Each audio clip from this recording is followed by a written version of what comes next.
Previously on DSA, I saw a snake which didn't move. I saw an airplane which couldn't move. I saw some tortoises which barely moved.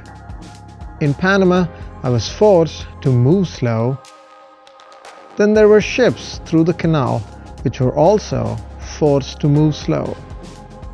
Some Ferrari dealerships, and Panama City constantly reminding me of NYC. And finally, it was time to board the boat which would take me across the Caribbean, the Stahlratte.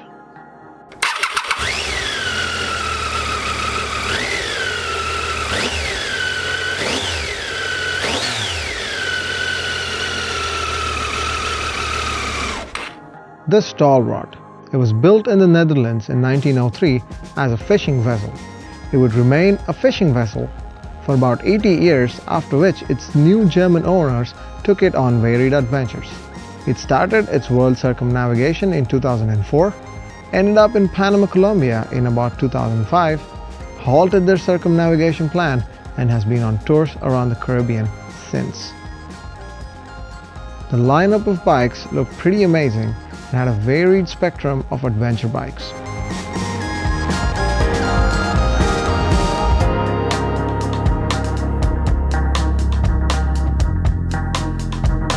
The journey would take 3 days across the Caribbean, ending in Cartagena, Colombia. The Pan American starts in Alaska, branches into Canada, USA and Mexico, and funnels in through Central America. Naturally, all like-minded people come together on this boat ride. This was Deki and Laurie, a couple from the UK on their BMW. Our paths crossed a few more times down the road in South America. Next was Joris, Dutch biker, the legend who did an engine swap on his old Honda in Canada and was hoping it would last all the way till Ushuaia. Lawrence, Philly biker, was riding around the world in installments.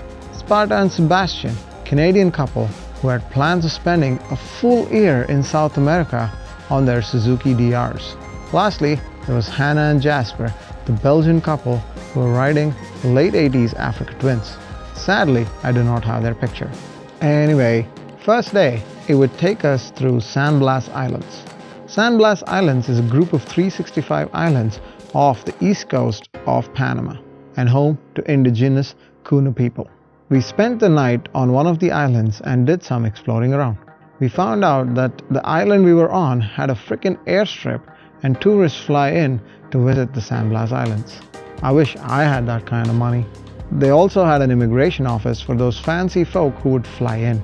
Anyhow, we took a stroll to the end of the airstrip to find out that part of it was caved in and there were some rather expensive shipwrecks. Oh, when I said guests were flying in and out, I really meant it.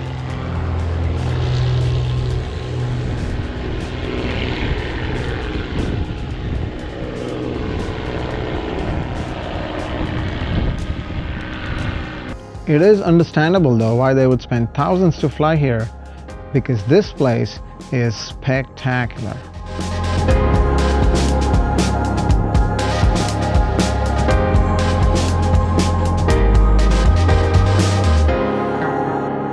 The following morning, our twin-mast Stahlratte emerged through the mist and we got an early start to the day. Sitting on the bow end of the ship, we were greeted by some friends from the ocean.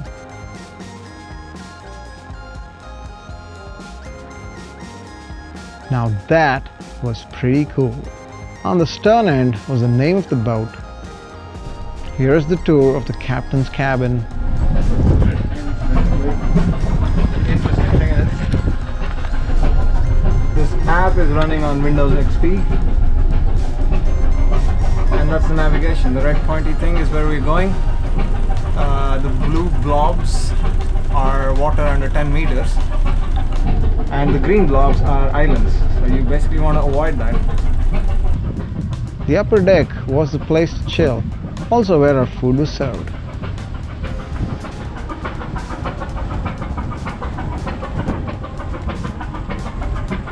Speaking of food, sorry to offend you seafood fans, this was disgusting. I just don't understand all the obsession towards lobsters. Anyway, Resuming the boat tour, a level below the upper deck is the captain's quarters, where a random dude had passed out, and books, and kitchen, which was occupied, dining area. Hi Laurie.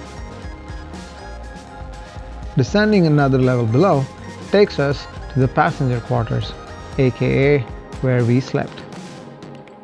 I apologize for shaky footage. Rocking boat meant I was struggling to keep my footing.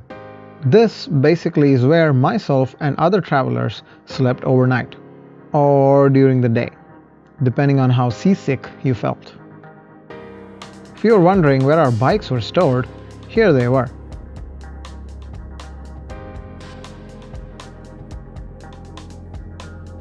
And here, and here, and here, stowed away under wraps on the main deck. On the lowest deck was the powerhouse. Propelling this boat was this 60-year-old 4-cylinder diesel mill. Had an interesting beat to it as well.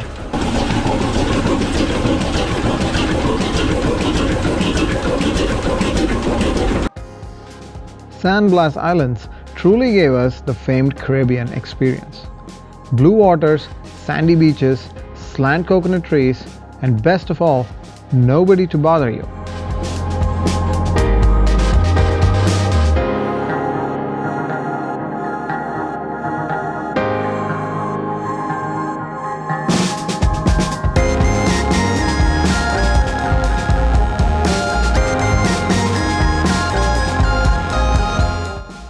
We did have enough time to stop and jump into the turquoise blue waters. Sadly, I do not have any footage from it. But instead, enjoy this footage of my sunburnt face and Decky Don in his underpants.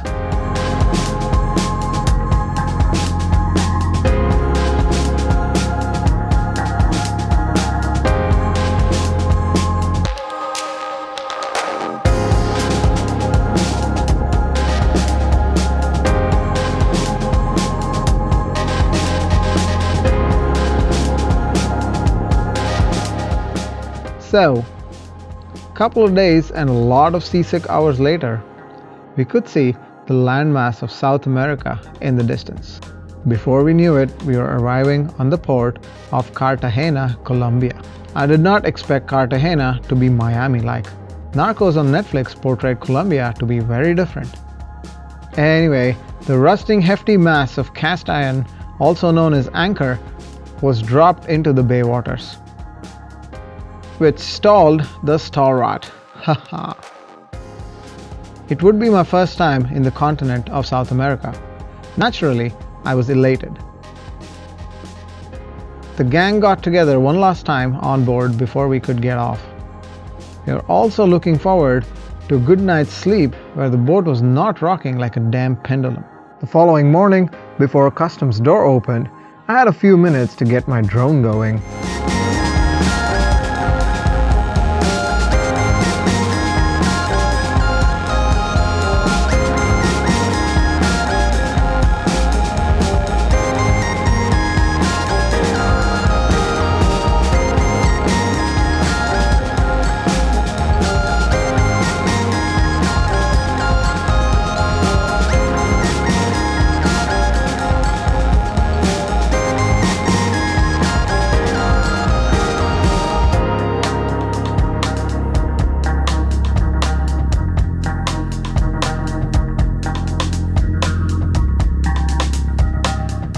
Finally, customs dropped by and inspected all our bikes.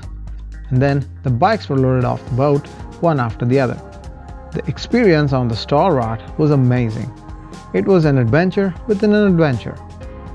I made a lot of good friends with whom I am still in touch with to this day. I was excited for the journey that lay ahead of me.